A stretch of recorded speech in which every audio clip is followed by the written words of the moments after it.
अस्सलाम वालेकुम, मैं हूं फैसल तारिड़। आज 7 अप्रैल है और आज दिन है जुमेरात का। इस वीडियो के अंदर हमने बात करनी है सुप्रीम कोर्ट के फैसले की।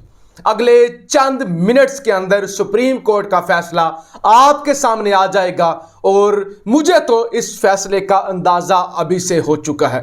किस तरह का फैसला आ रहा है, किस तरह का फैसला लिख दिया गया है, किस तरह से मैच फिक्स हो चुका है, किस तरह से बदमाशियां भंगड़े डाल रही है या किस तरह से बदमाशिया के भंगड़े मातम के अंदर तब्दील हो सकते हैं।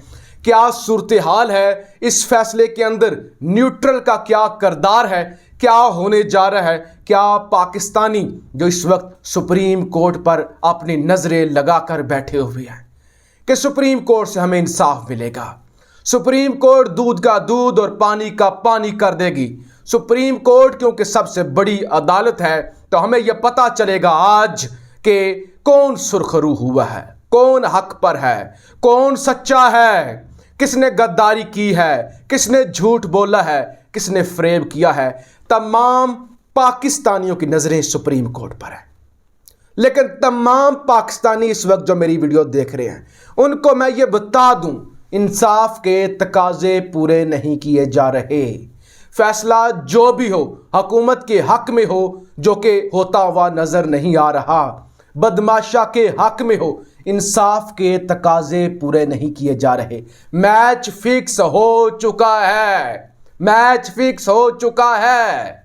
इस फैसले को सियासी फैसला, इसको आप अदालती फैसला तो हरगिज नहीं कह सकते, इसको आप एक सियासी फैसला जरूर कह सकते हैं कि सियासी फैसला आने जा रहा है। आधे से ज्यादा फैसला तो पहले से बाहर आ चुका है। आधा फैसला यह है कि supreme court speaker, deputy speaker ने जो रूलिंग दी थी 3 अप्रैल को और उस रूलिंग के जरिए अदम एतमाद को रद्दी की टोकरी के अंदर फेंका था और उसके बाद वज़ीर आज़म साहब ने असम्बलियां तहलील कर दी थी। इस अमल को तो सुप्रीम कोर्ट ने रिजेक्ट कर दिया है। यानी सुप्रीम कोर्ट ये कहती है कि स्पीकर की रूलिंग गैर आईनी है, ये गलत है, इसका दिफा नहीं किया जा सकता, इसको नहीं सुना जा सकता, ये जायज़ नहीं है।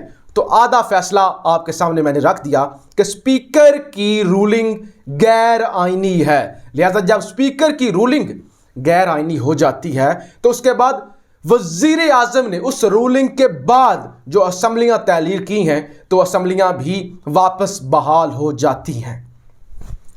अब इमरान खान के लिए कितना बड़ा झटका है वो भी मैं आपको बता दूं। और पहले कि क्या ये मैच फिक्स है, क्या इमरान खान को गिराने के लिए इस वक्त आलमी अंपायर, आपके अंपायर और आपकी बदमाशियां एक हो चुकी है। पिछले 3 दिनों से मुसलसल मुलाकातें हो रही हैं, पिछले 3 दिनों से मुसलसल आर्मी चीफ के साथ शहबाज शरीफ की, आसिफ जरदारी की, फजलुर रहमान की मुलाकातें हो रही हैं। आप मुझे ये बताइए कि क्या वो वहाँ पे तरावियाँ पढ़ने जाते हैं? क्या रात को हर रोज़ पिंडी के अंदर नमाज तरावी पढ़ी जाती है? क्या रात को रावलपिंडी के अंदर इशाया दिया जाता है आर्मी चीफ बाजवा साहब की जानिब से इन तीनों को? नहीं, बल्कि इनकी जानिब से यह कहा जाता है कि माय लॉर्ड जो वादा किया था वो पूरा करें, जो ज़बान दी थी वो पूरी करें, जो हमने अचकने सलवाई हुई थी उनका अब हम क्या करें? हमें तो गद्दार कहा जा रहा है, हमें तो देशद्रोही कहा जा रहा है। अब आप अदालत के अंदर हमारा मैच फिक्स करवाएं, अब आप इस खत को जाली कहें, वरना हम पूरे मुल्क के अंदर आपका ढंडोरा पीटेंगे। हम आएंगे सड़कों पर, हम न्यूट्रल कर रहे थे, फिर हम न्यूट्रल नहीं कहेंगे, फिर हम सारी साजिश, सारी कहानी अवाम के सामने खोल के रख देंगे कि हमें इकट्ठा किसने किया था, हमें किसने कहा था कि इकट्ठे हो जाओ। तो पिछले 3 दिनों से मुलाकातें की जा रही हैं। तमाम मुहिब्बे वतन पाकिस्तानी मुझे ये बताएं, क्या अदारों को सूट करता है कि जब केस अदालत के अंदर चल रहा है, पाकिस्तान के अंदर सियासी पारा हाई है, तो इनसे मुलाकातें करे? और इनकी जानिब से मुसलसल मुतालिबात भी ये हैं कि खत को भी जाली कहें और स्पीकर ने जो रूलिंग दी है उसको भी कैंसिल करवाएं और यहां से हमें रिलीफ लेकर दें। आपने जो वादा किया हुआ था, जो ज़बान दी हुई थी, वो ज़बान पूरी करें। तो लिहाजा हमारे पास पहला नुक्ता ये आ गया कि बदमाशिया पिछले 3 दिनों से न्यूट्रल के तलवे चाट रही है, न्यूट्रल के बूट पॉलिश कर रही है। लिहाजा अगर तो इनके हक में फैसला आता है तो इसका मतलब यह है कि यह मैच फिक्स था, डंडा चला है और मैच फिक्स हुआ है। खान के साथ एक बड़ा हाथ हो चुका है। नंबर दो, मैं फिर भी क्यों कहूंगा कि इंसाफ के तकाजे पूरे नहीं हुए, यह भी सुन लीजिए। आज अपोजिशन लीडर शहबाज शरीफ सुप्रीम कोर्ट के अंदर पेश हुए, कहा खुदा की कसम, अल्लाह का वास्ता है, मुझे इख्तिदार दो, खुदा की कसम दिन रात मेहनत करूंगा और मुल्क को अंधेरों से निकालूंगा, शबाना रोज मेहनत करूंगा, अल्लाह के फजलो करम से मुल्क को अंधेरों से निकालूंगा। और दुआएं दी गई और अपनी सफाई पेश की गई शहबाज शरीफ की जानब से। बिलावल भुट्टो साहब भी सुप्रीम कोर्ट पहुंचे। जब एक ऐसा शख्स जिस पे इल्ज़ामात हैं कि वो बैरूनी साजिश के अंदर मुलव्वस है, एक ऐसा शख्स जिस पर ये इल्ज़ामात हैं जिसको शैतानी ताकतें वज़ीर आज़म बनाना चाहती हैं, एक ऐसा शख्स जिस पर यह इल्ज़ाम है जो कहता है बैगर्स कैंट बी चूजर्स, एक ऐसा शख्स जो कहता है इमरान खान ने एब्सोल्युटली नॉट क्यों कहा। अगर उस शख्स को अदालत के अंदर पेश किया जाता है और उससे सफाई और वो अपनी सफाई देता है, वो शख्स जो पिछले कई दिनों से कह रहा है अदालतों से कि मेरे पास खत है, मेरे पास खत है, चीफ जस्टिस साहब ये खत देखें। चीफ जस्टिस साहब क्यों नहीं जाग रहे? मुअज़्ज़ज़ चीफ जस्टिस साहब मेरे खिलाफ साजिश हुई है, मुअज़्ज़ज़ चीफ जस्टिस साहब मेरे बंदे तोड़े जा रहे हैं। अदालते उज़्मा ये खत देखो, अदालते उज़्मा 63A की तशरीह करो, अदालते उज़्मा मुनहरफ अराकीन को क्या सज़ा देनी है, कब तक इनको नायल करना है, वाज़िया करो। अदालते उज़्मा मेरे पास खत है, मैं झूठ नहीं बोल रहा, मेरे खिलाफ साजिश हुई है, मुझे सुना जाए, मेरी बात सुनी जाए, इस खत को देखा जाए। उस शख्स को नहीं बुलाया जाता, यानी इमरान खान को अदालत के अंदर नहीं बुलाया जाता। एक शख्स को बुलाया जाता है जिस पर गद्दारी के इल्ज़ामात हैं। लिहाजा जब आप एक शख्स को सुनेंगे, दूसरे शख्स को जो कि विक्टिम है उसको आप नहीं सुनेंगे, उसका खत भी पेश नहीं करेंगे, तो इसका मतलब यह है कि इंसाफ नहीं हुआ। आप मसलियतों का शिकार हो रहे हैं। आपने एक अहम स्टेक होल्डर को नहीं सुना, आपको सुनना चाहिए था। वो एक बड़ा स्टेक होल्डर है, उसने इल्ज़ामात लगाए हैं, उसने रूलिंग दिलवाई है, उसने असम्बलियां तोड़ी हैं, उसके पास सबूत हैं, उसके पास जवाज है कि मेरी हुकूमत के खिलाफ अमेरिका से साजिश हो रही है, टेलीफोन आ रहे हैं, खत आ रहे हैं। तो क्या उस शख्स को नहीं सुनना चाहिए? मुझे यह बताएं।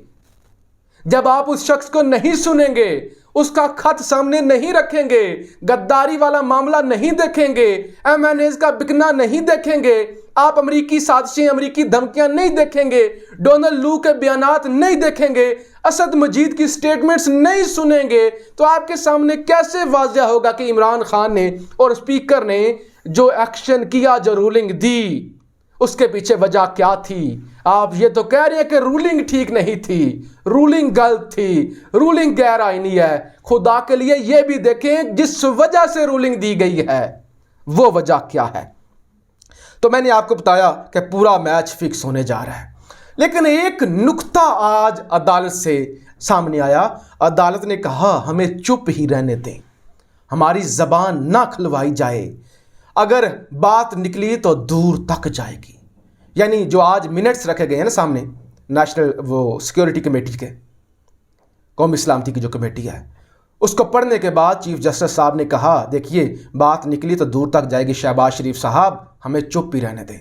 तो इसका मतलब ये है कि जजेस को पता है कि कितनी बड़ी गद्दारी हुई है, जजेस को पता है कि धमकियां जो हैं वो जेन्युइन हैं।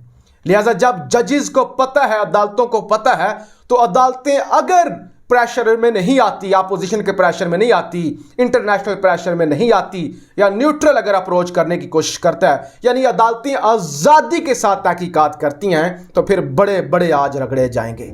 लेकिन बज़ाहिर यही कोशिश होगी कि दोनों घरों को खुश किया जाए, किसी तरह से वन साइडेड फैसला दिया जाए, ना तो अपोजिशन को तबाह और बर्बाद किया जाए, ना हुकूमत को ठेस पहुंचाई जाए, मिक्स को फैसला हो और मुल्क इलेक्शन की तरफ जाए। मैं कहता हूं हुकूमती जमात के हक में भी फैसला आए, फिर भी इंसाफ के तकाजे पूरे नहीं हुए।